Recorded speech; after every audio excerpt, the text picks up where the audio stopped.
of the rates modelling application that we've been developing with Pathway and councils over the past few years. We're going to be looking at a brief overview of the Infor EPM platform, and then showing a video walkthrough of preparing your base model within EPM.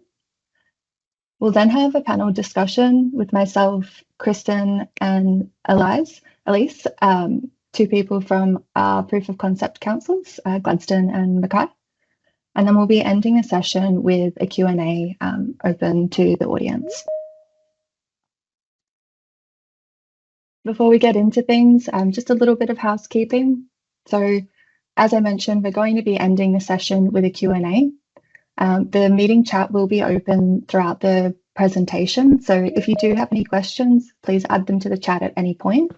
And during the Q&A section, you can unmute your mics and ask a question verbally if you would prefer to that way.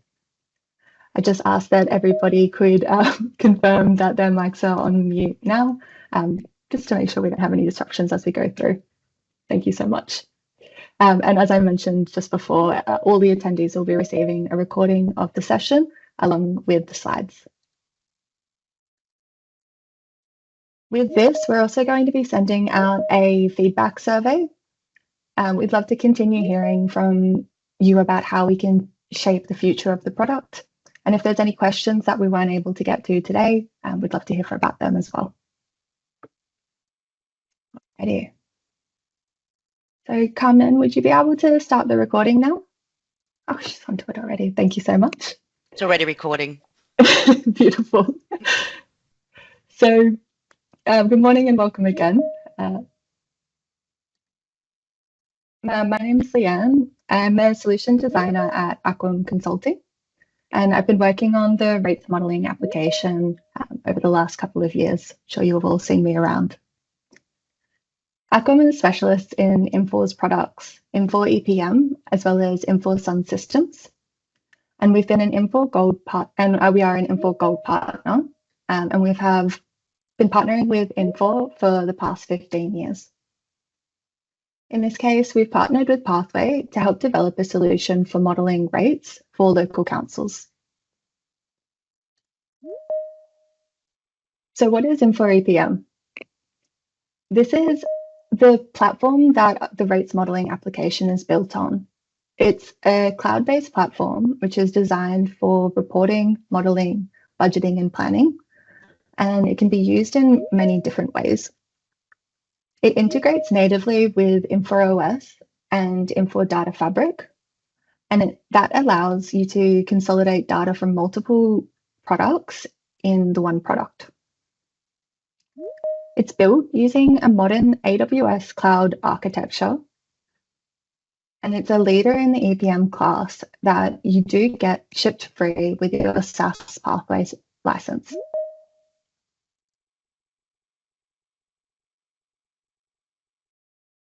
As a platform, it's built around the concept of applications, which are each designed to solve a specific business problem.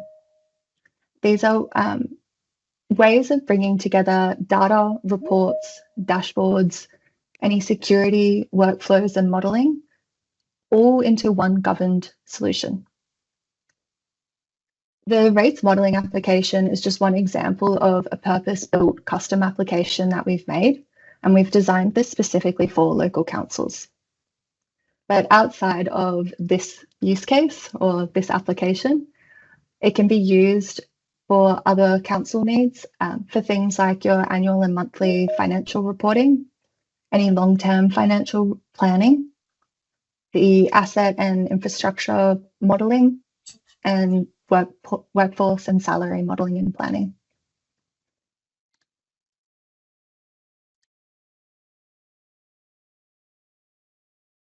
I know a lot of you have been eagerly following us along over the last few years as we've been building out this application. We are specialists within the Infor EPM platform, so it's been really important for us throughout the entire journey to make sure that we're continuing to hear from councils about how we can make this a useful modelling tool for you.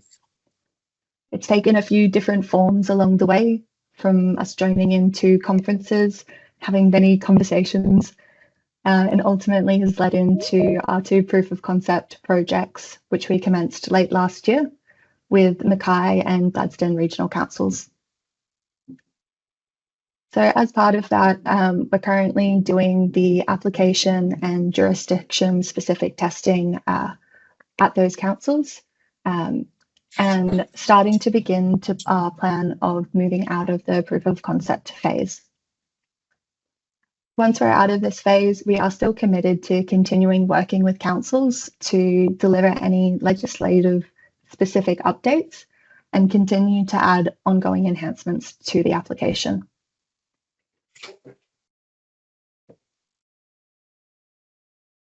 What we see this product being is a companion to your modelling process and a companion application for Infor Pathway. It's going to give you the ability to dynamically explore and analyse, compare different models to figure out what's going to be your best fit revenue approach. When you get to the end of a modelling period or a model scenario, those generated parameters can then be exported from EPM and imported back into Pathway into a test set, which you can use in a prediction report to validate the final dollar value that you're going to be generated. So what I'll do now is jump across to a video recording of what starting that modelling rating period can look like.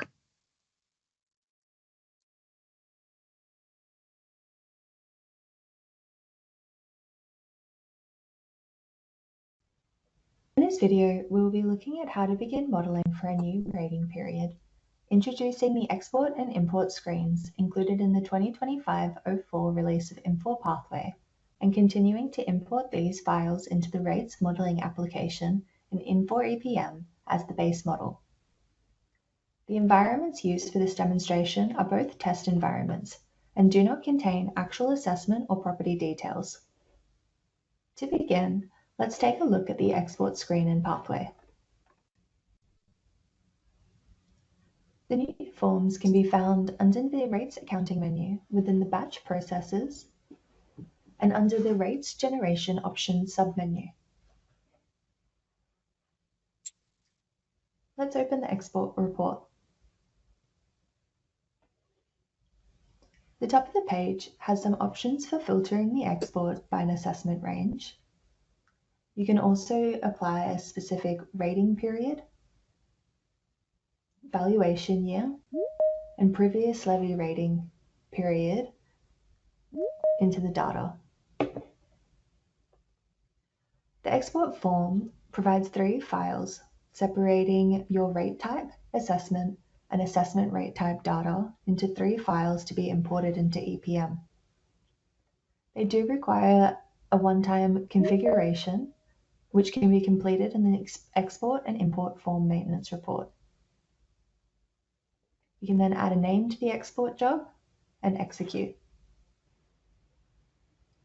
A dialog report will open showing the progress of the export, and when it's complete, there will be 3 files available to download locally. We can then jump into Infor EPM and open the rates modelling application to import them.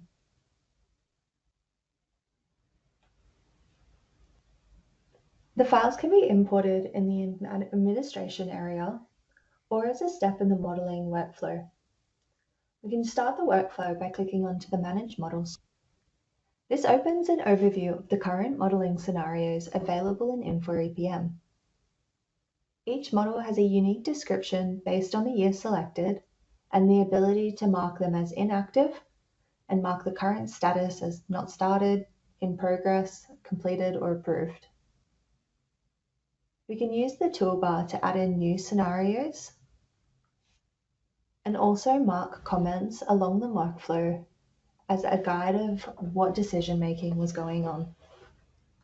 The next tab in the model setup allows for data to be imported into EPM. Here we select the year and scenario to import into, and then select each of the files that we just exported from Pathway.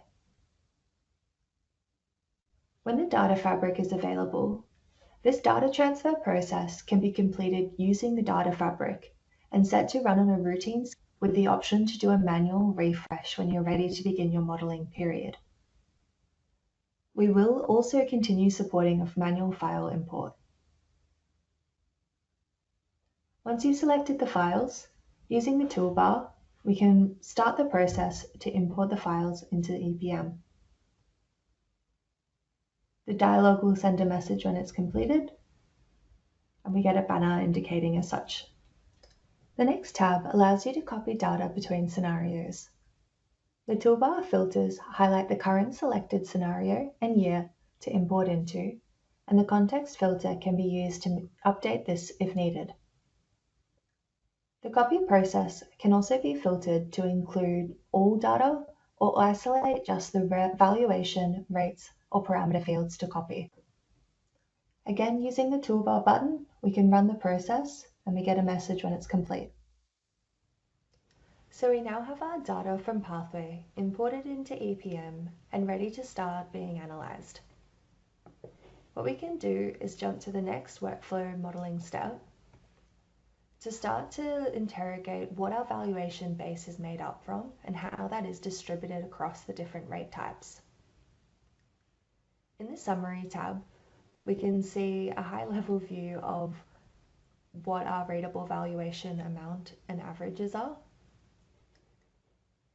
The chart here is showing that spread across the different rate types. And we can use the interactions on the toolbar here to see whether we're viewing the valuation sum, count, or average. Again, giving us a first glance of how things are being distributed. We can then go to the Review Valuations tab, where we start to see that very granular look at the assessment and rate type level of valuations. To help navigate through this large amount of data, you can use the search filters to locate specific assessments or properties, or apply filters through the context filter to search for specific assessments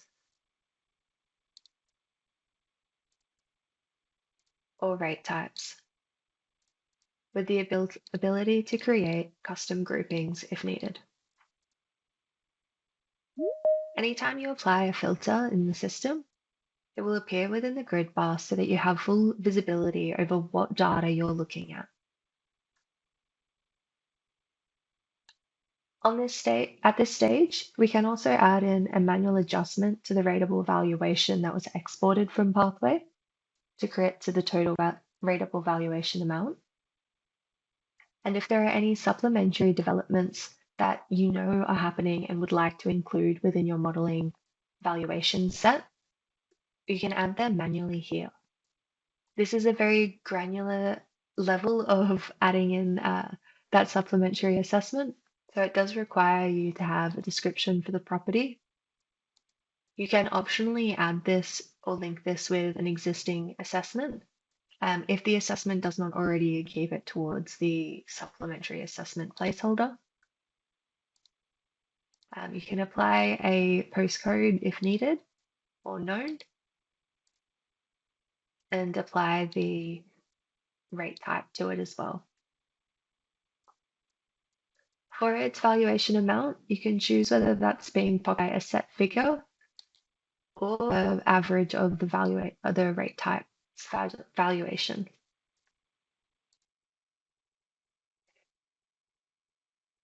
In the next tab, we pull back a step to look at a more overarching way that we can adjust the valuation base, whether that's by applying a CPI uplift to the valuation amounts or a general growth bucket for future supplementary assessments that you may not know exactly what they are, but are just a flat 2% increase coming in the next year.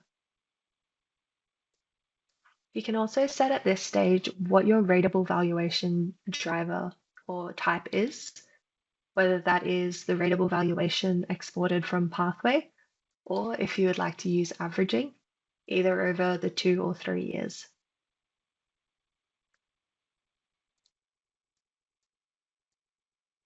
We now get the opportunity to review the rate types that exist within the system and that have been imported in from Pathway. On this screen, we see each of the rate categories highlighted in blue with their individual rate types underneath. We can see a reference as to whether they're inactive or were manually created, and what the classification and class is. We can also add new rate types into the system using the dialog button here. So if I wanted to add in a new residential band, I can do that by typing first my code,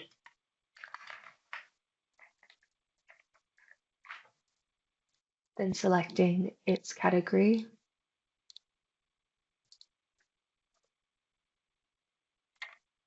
and typing a nicely formatted name.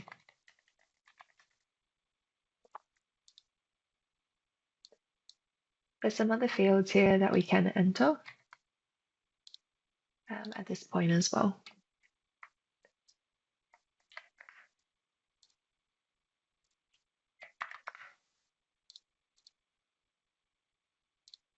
Pressing apply then runs the process to add this into the system. And we can see our newly created band here.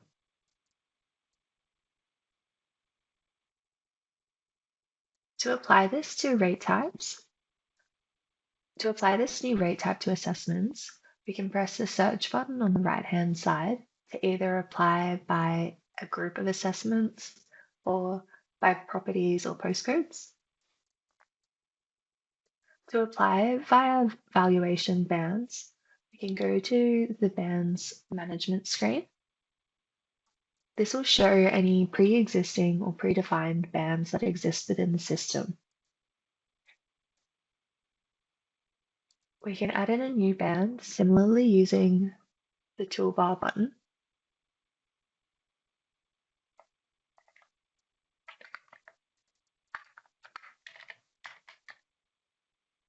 Selecting a parent and typing the band name.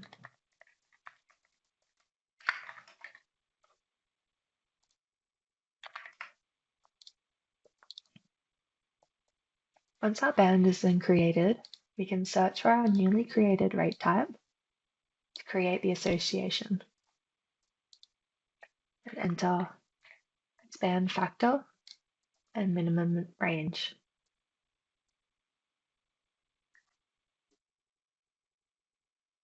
We can then recalculate the valuation base, and it will look at the minimum and maximum range to reclassify the assessments that belong to each of these rate types.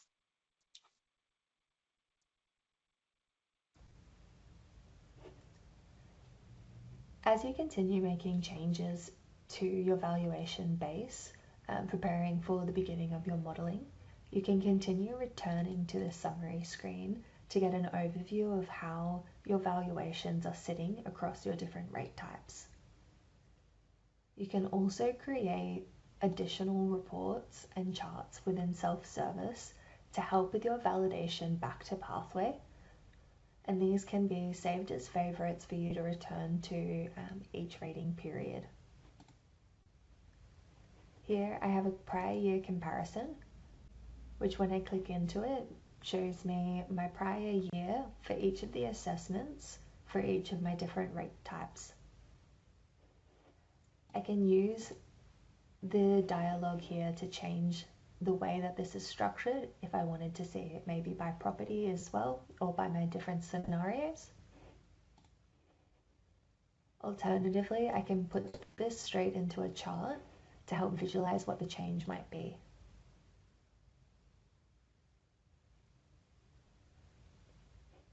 To return back to the modeling area, I can click into dashboards and click back to home.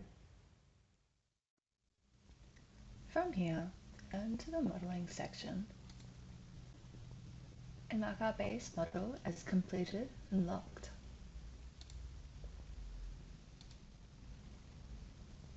With our base model set, we can now start exploring different models using the scenarios to the changes for comparison.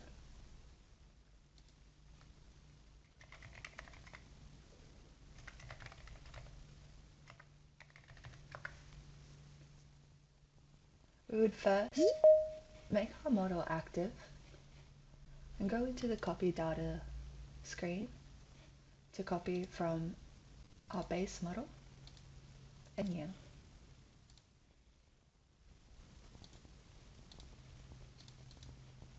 Into our current working version.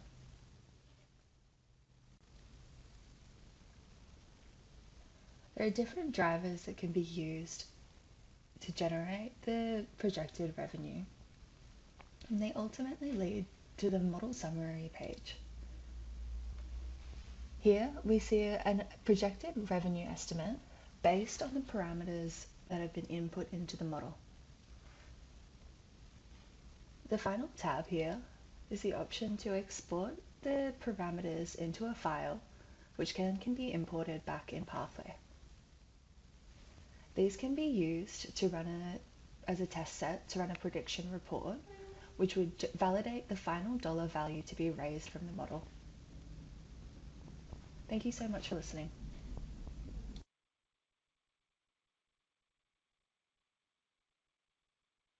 Okay, thank you all so much. Is that down?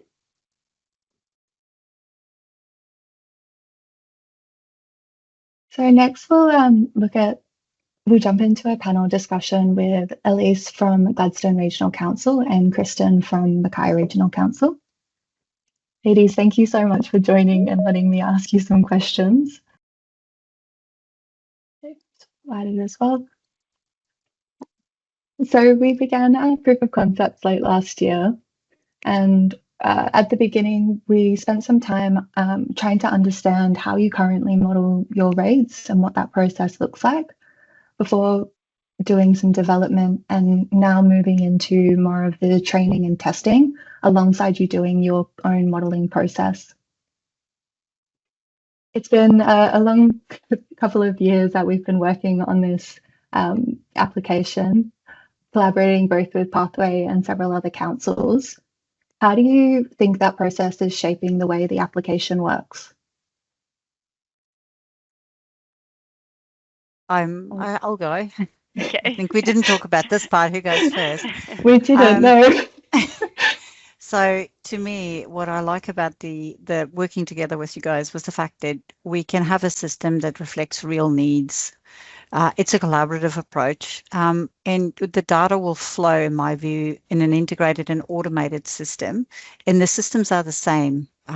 It's all of our data will be in the same place, and if data fabric comes through, it's probably what I'm looking forward to most, is where the data no longer requires imports. So just getting through this phase, and actually just the system just reflecting real needs. Absolutely. Kristen, how about you? Yes, much the same for myself. The fact that it's been designed with councils, it's definitely providing a practical and aligned approach with people who actually use rate modelling and features. So I think it'll reflect everyday requirements, which would be great. And yes, the direct access will be awesome when that happens. Yes, I think that'll having that integration back in with Pathway is definitely something we're all very excited about. Yeah. I know that's a big part of your modeling time is spent getting that data ready and getting that base model. I know there's a lot more that we can do with it that was able to very high level do that within 10 minutes or so within that video. What is one thing or feature that you're excited about using during your next modeling period? For me, I'm most excited about the evaluation averaging function. Averaging caused me quite a lot of grief in our last reval, and we used 2-year averaging for the very first time here. So I'm very excited about bringing that in. I don't think we're not having a reval this year, but I expect one next year. So I'm looking forward to be able to run scenarios based on 2 or 3 year averaging and not having so much grief. I'll certainly be ready for you to test that out next year. Yeah.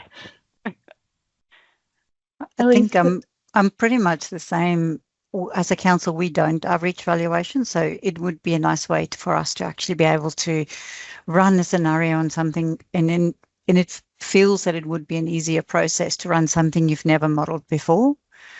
For me, it's also, again, it's that whole import-export function, the reliability of that, the speed of that, the streamlining of helping me set up my base model. Really important. It sounds like for both of you that data preparation and exporting it in before you start your modeling is a really big pain point at the moment. Would you say that that is your biggest, or are there any other things in your current process which you want to highlight it as being a bit tedious? Basically the time. The time it takes to set up and run a model for us now is very big pain point. We sit at around 54,000 assessments, and running that through a spreadsheet, I spend a lot of my time watching that little blue circle go around, which I definitely have better things to do. So yeah, just the time to be able to do multiple scenarios and compare, very much looking forward to that. Yeah, it's setting that base data right. We're a council that cap. We have quite a few properties capped, and just getting that last year's data accurate so that you can have your base moving forward, and it can be quite time consuming. Just being able to confirm back that you haven't missed anything before you actually do confidently start running your different scenarios. Yeah, I wouldn't move on modeling at all until I have accuracy of my base model, and that can take a fair bit of time. And an already very time-sensitive period as well. Exactly. So I guess with that in mind, how do you think that using the rates modeling application in EPM would compare to how you currently do your process? I'm hoping the workflows will seem more logical. We only model once a year. Remembering which step to take one first, second, just having the parameters set up properly I'm hoping that this will help with that logical workflow as to what to do next in your whole stepping out process. And see which things you might be able to try or bring in as you're doing your different models as well. Yeah. Yeah. It just reduces that risk of error as well, I think. Just making sure you follow the process, nothing gets missed, and you're talking significant dollars, so you want to make sure you get it right from the beginning. So just removing that whole manual and very slow calculation, I think it will definitely improve. I think I've had a few Excel models from different councils break my computer or slow down my computer quite a bit. And Excel models crash. Look, they crash very quickly, and just not saving it causes nightmares on nightmares. Which then gives you more time to analyze the results rather than running these huge models, which is where you can spend your time more wisely. Yeah, definitely getting that time saved to spend it doing the more interesting things and waiting for or preparing your data. I know that's definitely like one of the biggest risks or challenges. Are there any other risks or challenges that you could see this solution helping councils avoid or solve? Just that reliable data. Mm. And if the data fabric works, the data is there as it happens. So it's point in time. It's just in time. It's just there. So it will help with that reliability of the data, I feel. Yeah. It also, I think, I know for myself, it will help minimize that key person risk. Oh, yeah. Just trying to teach someone how to do it in these massive spreadsheets, and then they leave and basically you're the only one left. I think it will help avoid that risk, making it a bit more simple. In terms of that data integrity view as well, would you find that at the moment while you're trying to figure out what discrepancies there might be, if maybe there's data integrity errors from importing, if a property doesn't have the right rate type associated with it, how do you go about finding those types of errors at the moment? It's that whole analyzing of data piece. And it's the knowledge you've got about the properties you've got and your rate bases you've got. It's just constantly living in that space. And this is why when we went through some of the modeling where I said having the ability to test your data all the way through is really good. Yeah, I think it will make it a lot simpler to identify any of those issues. At the moment, it can be quite time-consuming to figure out, well, why did that one increase so much? Or, yeah, I think it will definitely be more consistent and easier to find. And also having that key person risk of knowing that, you know, being the person running it each year, you're familiar with what to look out for and what is familiar, but being able to identify different hierarchies or groupings within EPM that you can consistently look back to, whether that's a subset of assessments that you want to test the changes or impacts to, or postcodes or areas. Those are the types of hierarchies and custom things we can build within EPM. You can build as well, which just lets anybody who's doing the rating process be able to go and look at that same process. So just very of the time as we're going along. Yeah. If another council was reviewing how they were doing how they were modelling their rates, in its future state, is the application something that you would recommend, and why? Definitely. For me, I would. We're currently in the middle of a rates review. It's been going about 4 months. So I've done many models. And I just from the testing that we've been doing, I could see it making my life so much easier. There'd be, and just less chance of error. So yes, I would definitely recommend. I think you're dropping out of the... I can hear that now. I do live in the bush in Mackay, but no, it could be me. And I haven't moved.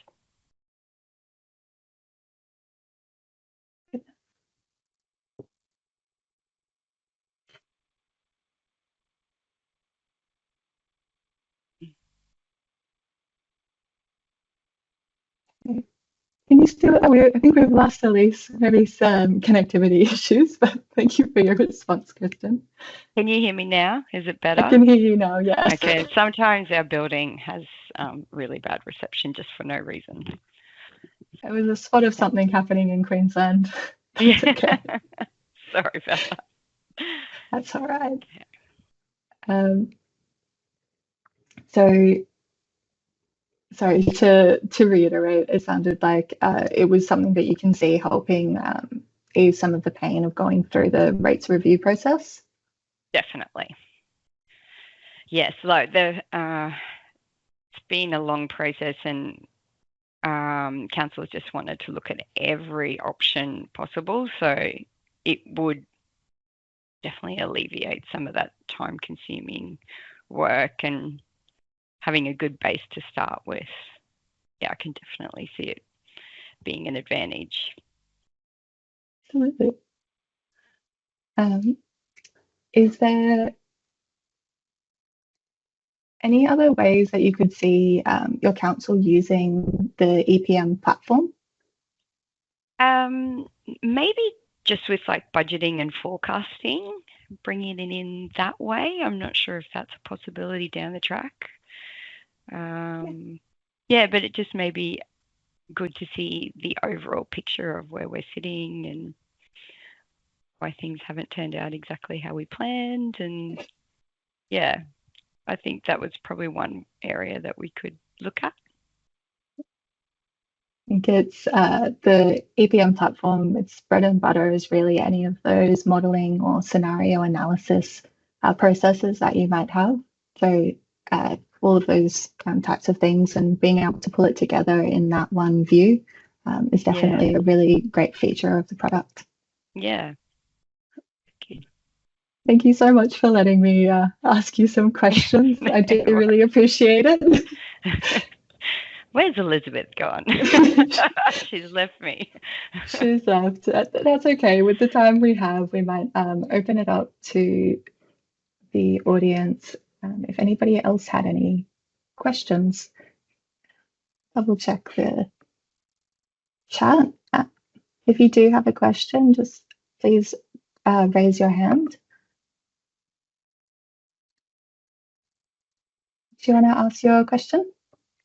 I was just going to say, since Elise is not back, I know her and I are very excited to start rolling the process out to try and make our life easier for our modelling in Gladstone. So we definitely back up what Kristen was just saying in regards to how excited we are. So much. I'm very excited as well. It's been so lovely working with both of your councils on this process. Oh, we've got Elise back. I'll continue on with the questions. So we've got a first one from Michael. Can you clarify whether the data fabric capabilities you're describing are including in our existing Infor OS license and whether they require additional licensing or service tiers? So for the data fabric, this is something that's on the roadmap for Infor Pathway in Q1. Mick O'Malley, the product manager, is unfortunately unable to attend for personal reasons today, but he may be a better person to speak specifically to what that is going to look like as it rolls out. So I'll leave that one as a takeaway, Michael, just to clarify what is going to be involved with that when it does roll out.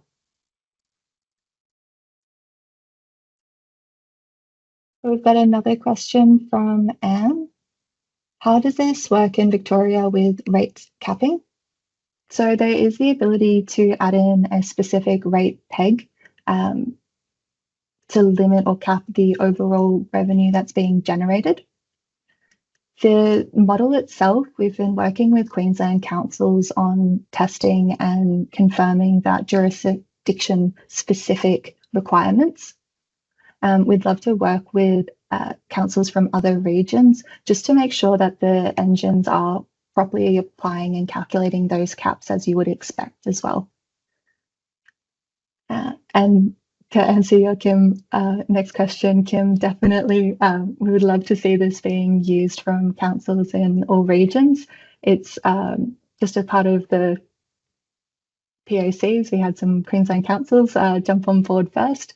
If you are in a different region and would like to assist us with early adoption testing to make sure that it is able to meet your jurisdiction requirements, please reach out to us, and that will be something that we can work with you on with the pricing model as well.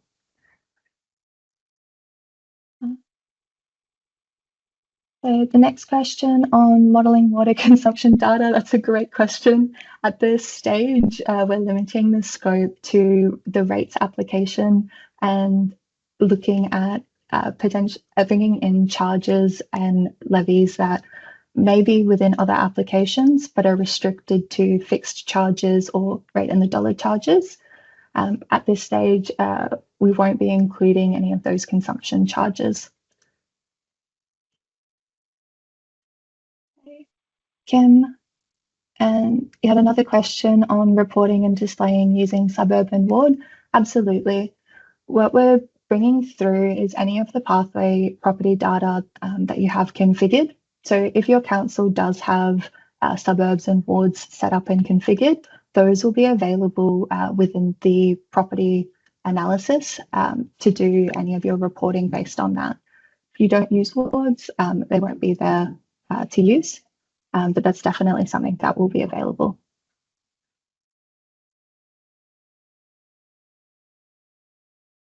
For the next question from Andrea, I have issues with Pathway rates generation prediction process when working on a G-value where it doesn't pick up the new year. Will the rates modeling be able to extract the new values moving into a G-value? This will be based on whatever the year that you select within the system.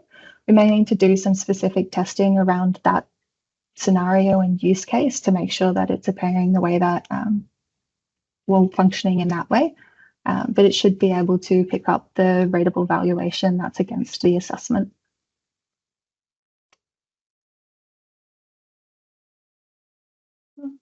The next question from Lirio, will you be able to model rates and water consumption at the same time and run simultaneously? So as mentioned before, water consumption and consumption charges are not something that's currently in scope of the model. And Andrea, thank you for a good question, I think, to end on. When are we expecting to be launched? It's something that we are planning for late March at this stage. However, we want to make sure that we've gone through some really rigorous testing to make sure that it is working in a reliable and predictable way. So at this stage, we're planning late March, and we'll be advertising when we have a specific launch date decided. And Michael, any indicators of cost model for this rates modeling? Will it be based on rateable properties and a high level figures we can give when we take away? So the pricing structure will be tied back to it's a scaling model based on the size of the council. For any specific questions on that, if you can please reach out to your Pathway account manager or us directly, and we can help talk you through what that costing would be for your council. Oh, we've got a raised hand. Andrea. Hi. Sorry, thanks for answering those questions. Just in regard to the launch, because you've only been doing the testing in Queensland and you have said you are looking for other states, does that mean that the launch will be for the other states as well, or purely Queensland? That's a great question. It is something that we can release with a general release, knowing that we've done the testing focused on Queensland. For other regions, we would look at doing an early adopters testing to make sure that it is meeting all of your jurisdiction available requirements as well. And that's something that we can work into the cost pricing for those early adopters. What we are finding, or what we hope when we are releasing this product, is that it's able to meet the core or base functionality for a modelling process. And it would just be making sure that any of those specific situations like rates pegging are being able to be met. Okay, thank you. Sure. All right. Were there any other questions? That's Mick from Bendigo. Just a really quick question again, and this is more around support of this product. So once it's released and say, for instance, we've signed up for it, is the general support done through Infor, or is this through AcQuum? That's another good question. I might defer to Dave, the director of AcQuum, one of the directors of AcQuum Consulting, for that. Yeah. So the support for the actual product, as in the rates model, would come through us. But the actual, if there's an issue like a server down kind of issue, then obviously Infor will need to get involved in that, and we'd liaise on your behalf with them. But the application support itself would come through AcQuum. We'd have an agreement in place. When we agree the pricing, we'll have a pricing for implementation, and there'll be an ongoing support cost that's then up front with that as well. Do you need more clarification on that, or that's okay for now? No, that's all good. Yeah, that Yeah, answers you my can- question. Thank you. Yeah, you can get back in touch if you need more details, no problem. I think Leanne's got the details at the end of this slide deck that's going to be released for contact details. Yeah, excellent. Thank you. So jump on them. So I just did want to say a big thank you again for all of your questions, and specifically call out the councils who participated during the development, and Gladstone and Mackay during the proof of concept phase. I'd also like to thank Daryl, Jill, Mick, and the entire Pathway team for their ongoing support of this initiative. And Carmen from the Pathway team as well for putting this lunch and learn together. As we've mentioned, so any of the pricing or questions you might have on pricing or functionality or implementation, please reach out directly to your Pathway account manager, or reach out to us directly and we can continue that conversation. Andrea, you jumped the gun on those slides, but we are planning that general release for late March 2026. As I said, we are looking at, or we're going through the testing for Queensland councils. And for other councils, if you'd like to collaborate with us to ensure it meets local modelling requirements, please get in touch. And early participating councils will receive preferential pricing. When we have a confirmed release date, we'll be putting that on our LinkedIn, our website, and we'll also send out an email to the recipients of or attendees of today's session. And we'll also be sending out again the video recording, survey and slide deck. These are our contact details as well.